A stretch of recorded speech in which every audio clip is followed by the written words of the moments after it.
Hello everyone, welcome back to Proxy Gyan. मेरा नाम शबाज़ है दोस्तों। उम्मीद करता हूँ आप सब अच्छे होंगे और एग्ज़ाम्स के लिए अच्छे से तैयारी कर रहे होंगे। तो आज का जो हमारा लेक्चर है वो कोरोना वायरस के ऊपर रहेगा, क्योंकि हाल ही में आपने देखा होगा किस तरह से वो इम्यून को, एंटीबॉडीज़ को जो है न्यूट्रलाइज कर रहा है। इन दोनों चीज़ों को जो है चकमा देकर अभी ग्रो हो रहा है बॉडी के अंदर हमारे। तो उसके बारे में आज चर्चा करेंगे। एक स्टडी के बारे में मैं आपको बताऊंगा जो रिसर्च ने पब्लिश की है, और उसमें बताया गया है कि किस तरह से जो कोरोना वायरस है, जो नए नए म्यूटेशन होकर जो आ रहा है, कई सारे म्यूटेटेड वायरस भी है, उसके बारे में हमने डिटेल भी चर्चा की है। हमारे प्रॉक्सी ज्ञान चैनल पे वीडियोस अवेलेबल है। तो किस तरह से अपने आप को डेवलप कर रहा है ताकि वो इम्यून रिस्पॉन्स से बच सके, और जितने भी एंटीबॉडीज़ हम ले रहे हैं उससे भी वो बच कर निकल रहा है। तो क्या स्टडी पब्लिश की गई है उसके बारे में हम डिस्कस करेंगे आज इस लेक्चर में, और आगे चलकर किस तरह से हम हमारे वैक्सीन को हम डेवलप कर सकते हैं ताकि कोरोना वायरस जितना भी म्यूटेट हो जाए बट हमारे इम्यून रिस्पॉन्स से, हमारे एंटीबॉडीज से बच ना पाए। तो चलिए आज का लेक्चर हम शुरू करते हैं। शुरू करने से पहले मैं आपको एक छोटा सा अपडेट देना चाहता हूँ, उसके बाद हम हमारे लेक्चर को स्टार्ट कर देंगे दोस्तों। हाय, दिस इज वेरोनिका। अब आप मेरे साथ one on one zoom session book कर सकते हैं कॉम्पिटिटिव एग्जाम काउंसलिंग के लिए। जिस तरह आपके बहुत सवाल रहते हैं कि कॉम्पिटिटिव एग्जाम्स के लिए क्या ऑप्शनल लिया जाए, आंसर राइटिंग कैसे किया जाए, उसके लिए मैं आपको काउंसलिंग दूंगी आपके पर्सनल स्ट्रेंथ्स और वीकनेस पे based. So see you there only on proxygyan.com। Thank you. तो जैसा कि आप सभी लोगों ने देखा, हमारे जो एक्सपर्ट एजुकेटर है वेरोनिका जी, उनके ज़रिए से आपको एग्जामिनेशन काउंसलिंग दी जाएगी। आप हमारा वेबसाइट www.proxygyan.com विजिट कर सकते हैं। अपने टाइम और रिक्वायरमेंट के हिसाब से आप अपने सेशन को बुक कर सकते हैं दोस्तों। तो लेट्स बिगिन आवर लेक्चर। तो जिस तरह से कोरोना वायरस हमारे इंडिया में, चाहे विश्व भर में, जिस तरह से तेज़ी से फैल रहा है, और अभी हाल ही में जो सेकेंड वेव भी अभी हिट कर चुका है इंडिया को। अभी रिसेंटली एक रिकॉर्ड भी ब्रेक हुआ है कि जो 6000 मेंबर जो है रोज़ाना उनकी डेथ हो रही है। तो अभी तक कंट्रोल में नहीं आया है। तो एक रिपोर्ट पब्लिश की गई थी स्क्रिप्स रिसर्च के द्वारा। उसमें कई सारे साइंटिस्ट हैं, उन्होंने स्टडी किया, और ये रिपोर्ट जो है जर्मनी, नेदरलैंड्स के जो कोलैबोरेशन में इसको पब्लिश किया गया था कि किस तरह जो कोरोना वायरस, जो भी वैक्सीन हम यूज़ कर रहे हैं, जो भी एंटीबॉडीज़ हम ले रहे हैं, उसके खिलाफ जो वैक्सीन यूज़ किया जा रहा है अभी, तो उसको भी वो एस्केप करके जा रहा है। हमारा जो इम्यून रिस्पॉन्स है उसको भी चकमा देकर, और जो वैक्सीनेशन हम लोग डेवलप करते हैं, वैक्सीनेशन लेकर एंटीबॉडी, उसको भी चकमा देकर जा रहा है। तो किस तरह से वो डेवलप हो रहा है ये इस लेक्चर में आज हम पढ़ेंगे, क्योंकि जो साइंटिस्ट ने जो science used structural biological techniques use कर उन्होंने मैप किया है जो भी वायरस है, जो भी स्ट्रेन्स हैं। जैसे आपने देखा होगा ब्राज़ील का एक स्ट्रेन आया था, यूके का एक स्ट्रेन आया था हमारे पास, और साउथ अफ्रीका का भी स्ट्रेन था, और इंडिया का भी एक स्ट्रेन डेवलप हुआ था, राइट। रिसेंटली इंडिया के जो स्ट्रेन, वो यूके भी स्टडी कर रहा है हमारे स्ट्रेन के ऊपर। उसके ऊपर भी मैंने अलग से वीडियो बनाया है, हमारे प्रॉक्सी ज्ञान चैनल पे अवेलेबल है।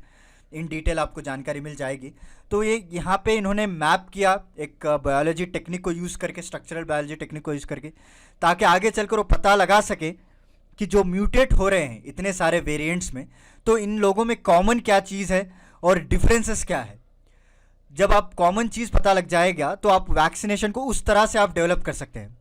जब आपको डिफरेंस पता चल जाएगा तो आप भी जो है पता लगा सकते हैं कि क्या क्या जो वेरिएंट्स को किस तरह से वैक्सीन हम डेवलप कर सकते हो। तो जो चीज़ों पर इन्होंने फोकस किया, और रिसेंटली जो स्क्रिप्स रिसर्च के पर जो वेबसाइट थी, उन्होंने कुछ बातें ऐसी निकाली है जो सारे डॉक्टर्स को, सारे रिसर्चर्स को, जितने भी साइंटिस्ट हैं, उन्होंने हैरान हो चुके हैं।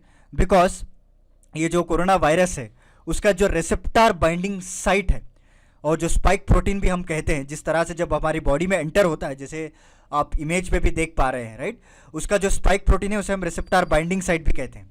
वो जाके हमारे बॉडी के सेल्स पे अटैच हो जाता है, उस तरह से अपना आरएनए जो है रिलीज करता है बॉडी के अंदर, and it will multiply. Okay, तो अभी रिसर्च में ये पता चला है after in mapping and all, तो ये कहा है कि जो वैक्सीन हम यूज़ कर रहे हैं, जो इम्यूनिटी रिस्पॉन्स हम डेवलप कर रहे हैं, इस रिसेप्टर बाइंडिंग साइट के ऊपर कोई इफेक्ट ही नहीं हो रहा है। जो बाइंडिंग, जो मेन इंपॉर्टेंट पार्ट है, वहाँ पे जो हम कट करना चाहिए, क्योंकि अगर एक बार वहाँ से उसका कनेक्शन टूट गया तो मल्टीप्लाई नहीं होगा हमारे बॉडी में। तो receptor binding sites are unaffected. तो इस तरह से एक न्यूज़ पब्लिश की गई थी।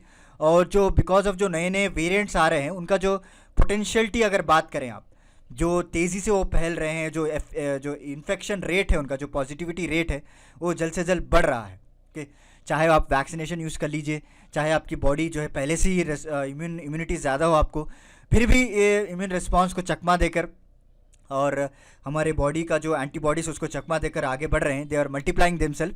तो अभी जो साइंटिस्ट जो इन्होंने जो रिसर्च पब्लिश की है उनका ये कहना है कि it is urgent to discover how the variants manage to escape.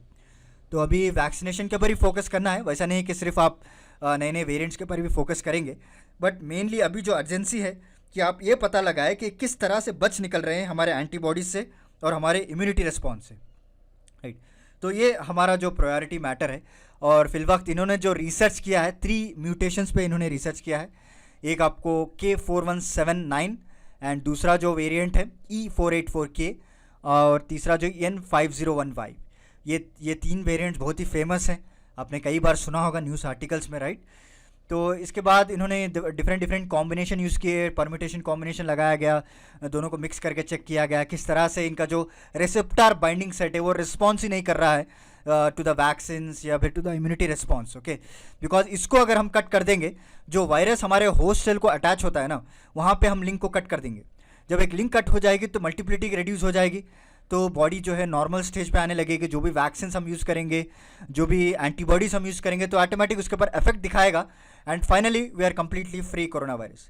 But ऐसा अगर नहीं होगा, इवन दो आप वैक्सीन ले रहे हैं, राइट, कई सारे वैक्सीन हमारे इंडिया में चल रहा है, बट इसके ऊपर कोई असर नहीं हो रहा है, तो एक चिंताजनक बात है। इतनी पूरी जो मेहनत है हमारी बेकार में चले जाएगी। और रिसर्च ने कई सारे एंटीबॉडीज़ को भी टेस्ट किया, ऐसा नहीं कि इन्होंने सिर्फ बैठे बैठे कह दिया कि भाई हाँ इस पर कोई इफेक्ट नहीं हो रहा है। डिफरेंट एंटीबॉडीज़ डिफरेंट वैक्सीन के ऊपर जब इंजेक्ट किया गया था अराउंड जनरल एरिया या फिर रिसेप्टर बाइंडिंग साइट का area, they found that many of this antibodies loss their ability. Okay, जो इफेक्टिवनेस दिखाना चाहिए था, जब हमारे बॉडी में एंटर होके जब इनके खिलाफ लड़ना चाहिए था, वहाँ पे कोई इफेक्टिवनेस ही नहीं है। Okay, this virus is completely neutralising the antibodies and immune response. Okay, तो इसके बाद इन्होंने इस तरह रिसर्च के बाद इन्होंने पब्लिश किया है। तो अभी चिंताजनक बात है, कई सारे एक्सपर्ट्स, कई सारे वैक्सीन जो बना रहे हैं इंडस्ट्रीज़, उनके लिए भी, क्योंकि अगर उनकी वैक्सीन अगर काम नहीं करेगी तो क्या फ़ायदा रहेगा। ओके, तो हम लोग समझेंगे कि हम लोग को जो है डोज 1 मिल गया, डोज 2 मिल गया और वी आर कम्प्लीटली इम्यून, हमको कोई कोरोना वायरस नहीं होगा। अगर इस तरह से वो एस्केप करता रहा हमारी बॉडी के अंदर, तो again it will come back, right. तो इसलिए इन्होंने कई सारे स्ट्रक्चरल इमेजिंग टेक्निक्स को भी यूज़ किए थे। जैसे मैंने आपको स्टार्टिंग में बताया था, जो स्ट्रक्चरल बायोलॉजिकल टेक्निक है, उसी तरह का एक इमेजिंग टेक्निक भी है। ओके, जहाँ पे इन्होंने रिलेवेंट पोर्शन ऑफ वायरस को ऑब्जर्व किया in atomic scale resolution use करके, ताकि पता चल सके वहाँ पे क्या ऐसी खासियत है, क्यों यहाँ पे एंटीबॉडीज़ काम नहीं कर रहे हैं और क्यों जो वायरस है न्यूट्रलाइज किया जा रहा है। और इन्होंने ये भी कहा कि रिसेप्टर बाइंडिंग साइट जो है कितना वेरी पोटेंट है, कि very strong and neutralising the original Wuhan strain also. Okay, जब पहली बार 2020 में हमारे इंडिया में जनवरी में जब ज़्यादा केसेस देखने को मिले थे, ऑब्वियसली अभी तो बच्चा जानता है कि कोरोना वायरस वुहान से, चाइना से आया है, तो पहला स्ट्रेन वही था। उसके बाद न जाने कई सारे स्ट्रेन्स बदल गए, साउथ अफ्रीका, इंडिया, यूके, इतने सारे स्ट्रेन है, बट बेसिकली जो ओरिजिनल स्ट्रेन था वुहान, तो उसका स्ट्रेन भी जो है they are neutralising antibodies, right. तो मिनिमम अगर वो तो रिएक्ट करेगा, then we have some hope, right. चलो भाई, जो पहला ओरिजिनल स्ट्रेन है वो तो रिएक्ट कर रहा है, वो तो हम लोग we are successfully cutting off the chain, but अब की तो दूर की बात, ओरिजिनल वुहान स्ट्रेन भी हैज़ न्यूट्रलाइजिंग द एंटीबॉडीज़। तो परहैप्स अभी इवेंचुअली एक नेसेसरी है कि हमारे वैक्सीन को हम अपडेट करें। ओके, देखिए बेसिकली वो किस तरह से न्यूट्रलाइज कर रहा है ये मैं आपको थोड़ा बता देता हूँ। एक म्यूटेट अगर वायरस लेंगे आप, तो उसमें 3 मेन कंपोनेंट्स रहेंगे दोस्तों। ओके, वो 3 अगर मेन कंपोनेंट्स को हम न्यूट्रलाइज कर देंगे, यानी उसकी जगह हमारी वैक्सीन काम कर देगी, then some hope will be there कि हम आगे चलकर हमारी इम्यूनिटी रिस्पॉन्स बढ़ जाएगा। तो अभी इसमें जो नए वेरिएंट्स हैं उसमें ये पाया गया है कि जो भी एरिया रिसेप्टर बाइंडिंग सेट हो या आसपास का जितना भी एरिया है उसके आसपास, वो सारा एरिया जो है they are escaping from the immune response and they are not responding to the antibodies. Okay, जैसे रिसेप्टर बाइंडिंग साइट हो गया, और जो आउटसाइड द वायरस, जैसे आप इमेज पे भी देख पा रहे हैं, जितना भी हिस्सा बाहर है और ये जो स्पाइक प्रोटीन है, they are neutralising the antibodies. तो यहाँ पे अगर हम कुछ चेंजेस लाएंगे, अगर उसको हम माइक्रोस्कोपिक टेस्ट करके क्या चेंजेस हो रहे हैं टाइम टू टाइम और किस तरह से हम उसको टैकल कर सकते हैं, अगर यहाँ पे अगर कॉन्सेंट्रेट कर ले rather than focusing on vaccination, तो हमारे वैक्सीन भी अपग्रेड हो जाएंगे और साथ ही साथ जो है हम इसके साथ भी लड़ सकते हैं। ओके, सो ये सजेस्ट कर रहे हैं हमारे एक्सपर्ट्स की फ्यूचर वैक्सीन जो है और एंटीबॉडी बेस्ड ट्रीटमेंट है कि could provide broader protection against SARS-CoV-2। अगर इस प्रकार के हम वैक्सीन को डेवलप कर लेंगे, इनिशियली बेसिक स्टार्टिंग से कोई डेवलप करने की ज़रूरत नहीं, बस आपको थोड़ा बहुत चेंजेस करना पड़ेगा ताकि हम इस एरिया को कवर कर सकें। okay? जो रेसिप्टार बाइंडिंग साइट है और जो आउटसाइड द एरिया है उसको हम अगर टैकल कर लेंगे तो obviously we can continue those vaccine only, right. और रिसर्च ने ये भी कहा है कि the broad protection against variants में भी नेसेसरी।